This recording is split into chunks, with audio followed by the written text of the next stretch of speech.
The Parable of the Pony by shinygiratinaz. Once there was a pony who sat down and wrote a story. He read over the story once and he liked it, so he sent it out for Equestria to see. Equestria, however, did not like this pony's story very much. Other ponies came upon his work and discredited it as painfully novice.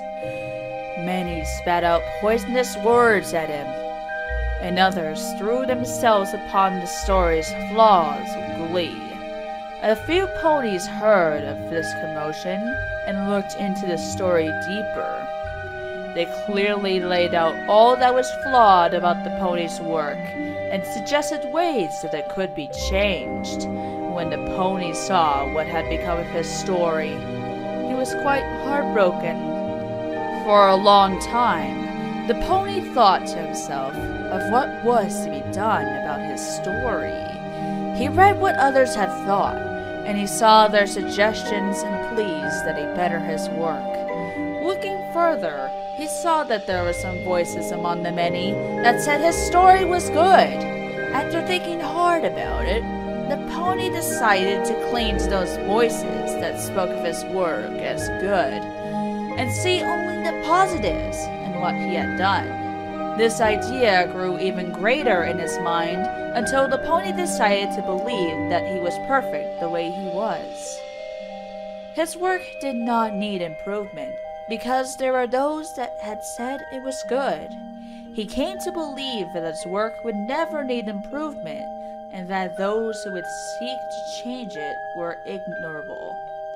So this pony continued to write, and he wrote in the same way as he had before.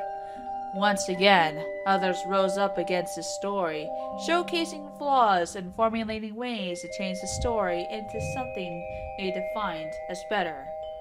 Instead of returning once again into uncertainty and doubt, the pony looked confidently out to all the ponies who read his work and told them, "I will not change, and you cannot make me." This pony looked at his own work, and he liked it, and he believed that it was perfect the way it was. He continued to publish his writings without change, never seeking to improve himself. Over time, the angry ponies moved on, and all that was left were the now few voices of those who merely supplied him honest criticism. There were those ponies who saw what he published and told him it was good, but their voices still clashed with those who called for an improvement, a change. As time went on and the pony published more stories, those ponies who criticized him were branded cynical, mean spirits, and their voices were buried beneath those who thought his work was good. The pony has come to decide that, like his stories, he was perfect the way he was, so there was no need for change. The pony never improved in those aspects of his life that he chose to share, and the other ponies that had called for change were buried deeper and deeper, until all he could hear was praise. The pony eventually led himself to believe that he and everyone else was happy with his work, for they always told him it was good. One day, a magically gifted young mare saw the stories of this pony, and what he believed about his work, and she became confused. It seemed to her as if the pony was not denying hateful naysayers, but instead denying change, and in the process making a sad mistake that had befallen many who had aspired for praise and fame before him. Though the pony was surrounded by those who spoke of him as good, and cheered for him not to change, she could not help but see his work falling into a sorry pattern of monotony. As a scholar and a librarian, she felt that something must be said about his worrying situation. Though she suspected that her voice would only be buried as many others before her had been, she still spoke out. "If what you are writing is thought of as good, but you say you don't really want to change and improve, Aren't you saying that you never want to know what it is like to be great? To wipe your frustrations away at the end of a long, hard day and know that all your efforts have been placed into a great goal and realize that what you've done is more than good?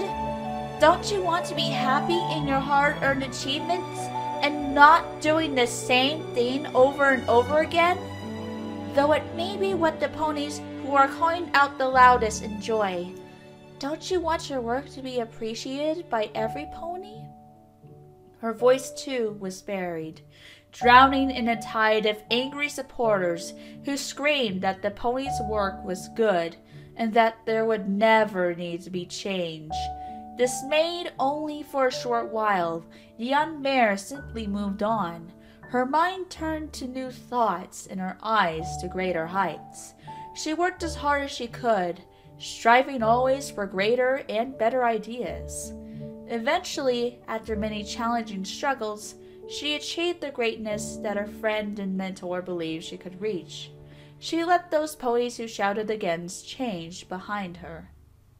As for the pony, he continued to ride, receiving the warm praise from his supporters as hungrily as a plant receives sunlight, and assuring himself that everyone would always love what he wrote, and that there was no need for change. In his mind, there would never be any need for improvement because he knew he was perfect just the way he was. The only ponies left cried out that he was good, and he was happy with his complacency, never wondering what would have been if he had striven to be not good, but great.